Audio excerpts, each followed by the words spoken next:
নমস্কার বন্ধুরা, স্বাদের খোঁজে উইথ বান্টির চ্যানেলে আপনাদের সকলকে স্বাগত। আজকে নিয়ে চলে এসেছি আরেকটি দুর্দান্ত রেসিপি। সেটি হচ্ছে, পরে বলছি বন্ধুরা, আগে দেখে নাও কি কি উপকরণ নিয়েছি। এখানে আমি 3টে তেলাপিয়া মাছ ভালো করে কেটে ধুয়ে নুন হলুদ মাখিয়ে নিয়ে চলে এসেছি। আর এখানে বেশ কিছুটা মিডিয়াম সাইজ করে আধখানা লাউ কেটে নিয়েছি।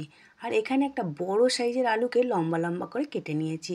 এই পর্যন্তই, আর কিছু কিন্তু উপকরণ লাগছে না। এবার কড়াইতে বেশ কিছুটা সর্ষের তেল দিয়ে দিলাম। তেলটা গরম হলে কড়াইয়ের চারিপাশে খুন্তি দিয়ে লাগিয়ে দিতে হবে, তবে মাছটা ভালো ভাজা যাবে আর কড়াতেও ধরবে না। দেখুন, আমি এখানে কিন্তু 2টো মাছ দিয়ে দিচ্ছি। মাছগুলো কিন্তু একদম জ্যান্ত দেশি মাছ। কথা বলতে বলতে আমার মাছগুলো কিন্তু এক পিঠ খুব সুন্দর করে ভাজা হয়ে গেছে। আর বন্ধুরা, মাছ ভাজার জন্য একটু বেশি পরিমাণে তেলটা দিতে হবে, দিয়ে মাছগুলোকে সুন্দর করে ভেজে নিতে হবে। দেখুন, আমার এখানে কিন্তু মাছগুলো খুব সুন্দর লাল লাল করে ভাজা হয়ে গেছে। মাছগুলোকে তুলে একটা পাত্রে রেখে দিলাম। এবার ওই তেলেতেই বেশ কিছুটা 5 ফোড়ন দিয়ে দেব। দেখুন, 5 ফোড়নটা ভাজা হয়ে যাওয়ার পর যে কেটে রেখেছিলাম আলুগুলো বড় বড় লম্বা লম্বা করে, আলুগুলোকে দিয়ে দিলাম। দিয়ে বেশ কিছুক্ষণ একটু তেলের সাথে এইভাবে নাড়িয়ে চাড়িয়ে নেব। দেখুন, এইভাবে নাড়িয়ে চাড়িয়ে নিলাম। তারপর ওপর দিয়ে অল্প করে হলুদ দিয়ে আবারও বেশ কিছুক্ষণ নাড়িয়ে চাড়িয়ে নিয়ে ভেজে নেব। একটু লাল লাল করে ভেজে নিতে হবে। দেখুন, এখানে কিন্তু আমার অনেকটা ভাজা হয়ে গেছে, প্রায় ভাজা হয়েই গেছে। আলুটা ততক্ষণ ভাজা হতে থাকুক। আর যেসব নতুন বন্ধুরা স্বাদের খোঁজে উইথ বান্টির ইউটিউব চ্যানেল থেকে রেসিপিগুলো দেখছো, যদি ভালো লেগে থাকে অবশ্যই একটা লাইক করে চ্যানেলটাকে সাবস্ক্রাইব করে দেবে।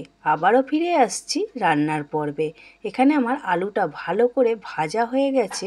তারপর আমি অল্প করে মশলা কষানোর জন্য জল দিয়ে দিয়েছি। দিয়ে অল্প করে নুন, মানে পরিমাণ মতো যেটা তরকারিতে লাগবে, আর অল্প করে একদম লঙ্কা গুঁড়ো আর পরিমাণ মতো হলুদ গুঁড়ো দিয়ে ভালো করে মশলাটাকে কষাতে থাকবো। মশলাটাকে ভালো করে কষিয়ে নিতে হবে। মশলাটা কষানোর উপরেই নির্ভর করবে সব কিছু। এবার আমি কেটে রাখা লাউটাকে দিয়ে দিলাম। দিয়ে ওই আলু আর মশলার সাথে ভালো করে বেশ কিছুক্ষণ কষিয়ে নেব। দেখুন, আমার এখানে কিন্তু কষানোটা প্রায় হয়েই গেছে।